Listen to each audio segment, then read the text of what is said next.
አንድ ነገር ልናገር፣ ተመሳስሎ በመኖር ወንጌል ይሰራል የሚል እምነት ያላቸው ሰዎች ይኖራሉ።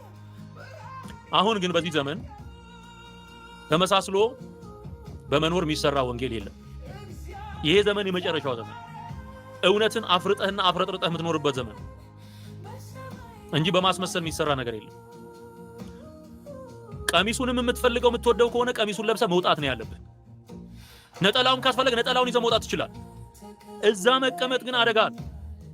ለኢየሱስ ተለዩ። እድሜ አጭር። ሰው በዚህ ምድር ላይ ለጥቂት ጊዜ ነው የሚኖረው። ከሰው የምታገኘውን ክብርና ከሰው አገኘዋለሁ የምትለውን ጥቅም በሙሉ እርሳው። ለክርስቶስ ጨክን።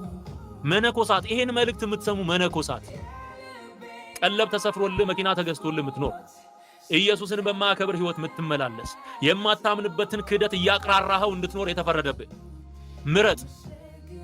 ምረጥ። መጨከን ያስፈልጋል። የጨበጥከው መስቀል የኢየሱስ ነው፣ ለኢየሱስ ልኖር ነው ቃል የገባውበት ብለህ የምታምን ከሆነ የጫንኩት ቆብ የዓላማ ነው ብለህ የምታምን ከሆነ ለኢየሱስ ነው ካልክ ወጥተው እንደሚናገሩት መነኮሳት ውጣና ተናገር። ውጣ። ምን ትሰራለህ? what are you doing there? እንጨት እያገላበጥክ እስከ መቼ ልትኖር? ፈልጣት ወጣ። እንጨት እየተሸከምክ ከምትኖር እንጨት አጠና ተራ ሄደ እንጨት ተሸክመ እየሸጥክ ብትኖር ይሻላል። ታቦት ነው ብለህ እንጨት ተሸክመ ከምትኖር አጠና ተራ ሄደ የሚሸጥ እንጨት ፍልጥ ተሸክመ ብትኖር ይሻላል። ክብር ነው። በሰማይ አክሊል አለ። በሰማይ አክሊል አለ። ሃሌሉያ።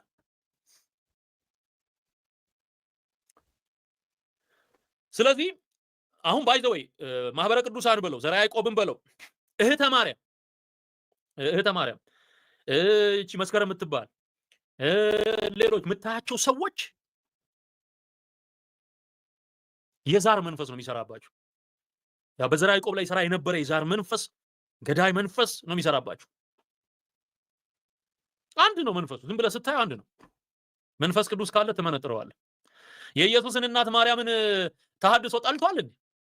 የኢየሱስን እናት ማርያምን አናመልካትም አለ እንጂ አንወዳትም አላል። የኢየሱስ እናት ማርያም አይዘመርላትም። ለማርያም መዘመር አይደለም የሚባለው፣ ለማርያም መዝፈን ነው የሚባለው።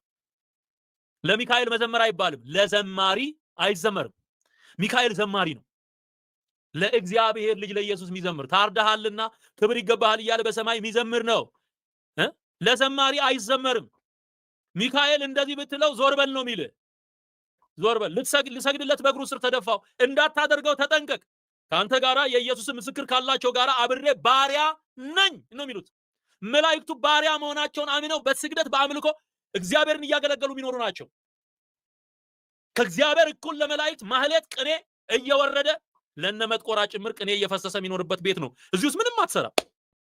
ከዚህ ርኩሰት ጋር መስማማት ማለት ነው። ወደ ኦርቶዶክስ መመለስ ማለት ከነመጥቆራ መንፈስ ጋር መስማማት ማለት ነው። ኢየሱስ እንደሆነ አይሰበክም። አመቱን ሙሉ ቀኖቹን የተቆጣጠሩ የአማልክት መዓት ማለቂያ የሌላቸው ብልጭልጭ ለብሶ የሚሰገድላቸው የሙታን መንፈስ ምድሪቱን ሞልቷል። እርግማን ነው። ለኢትዮጵያ ትንሣኤ እንቅፋት የሆኑ በየተራራው ላይ የተሰሩ መሰዊያዎች፣ የጣዖት አምልኮ፣ የባዕድ አምልኮ አሰራሮች ኢየሱስ ማይከብርባቸው በመጽሐፍ ቅዱስን የሚቃወሙ ሰዎች፣ በኢየሱስ ስም ኢየሱስን የሚቃወሙ ሰዎች የሞሉባቸው ናቸው። ለእግዚአብሔር ክብር አይሆንም። ይሄ ውጣ። ሐዋዝ አንድ ሰው ነው። እኛ ትላንት ወንጌል ሰብከን 5 ሰው በአንድ አገልግሎት ወደ ጌታ መንግስት መጥቷል። ትላንትና እንኳን አይታችሁታል። 69 70 ሰው 50 ሰው 100 ሰው በአንድ አገልግሎት ወደ ጌታ መንግስት እየተጨመረ ያለበት ሁኔታ ነው ያለው። የተቀበልከው ገንዘብ ያልቃል። የሰሩልህ ቤት ያረጃል።